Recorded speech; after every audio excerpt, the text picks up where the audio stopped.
Bonjour à tous, Cyril Béchac, ostéothérapeute et formateur. Aujourd'hui, je voudrais dans cette vidéo vous parler d'une chose qui me tient énormément à cœur et qui, je le suis sûr, va pouvoir aider beaucoup de thérapeutes. Alors, il faut savoir qu'en France, au niveau des organismes de formation, on a à peu près que 20% des gens qui se forment dans des techniques en médecine alternative qui vivent de leur activité. Donc, c'est très très faible. Et entre autres, pour une raison qui est importante, c'est que beaucoup de thérapeutes n'ont pas conscience que se lancer dans cette activité-là, c'est de la préparation d'un athlète de haut niveau. Alors je vais m'expliquer.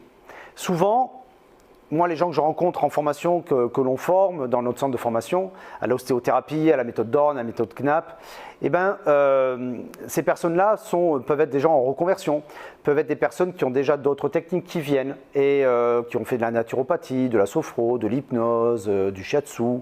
On a aussi des personnes du milieu professionnel, des professionnels de santé qui viennent, etc., etc. Mais quand vous voulez lancer votre activité, quand vous voulez développer votre activité, très souvent, la personne va s'orienter sur la technique en se disant « Ok, j'ai une nouvelle technique, c'est cette technique-là qui va m'aider à développer mon activité. » Mais en fait, pas du tout. De mon expérience, pas du tout.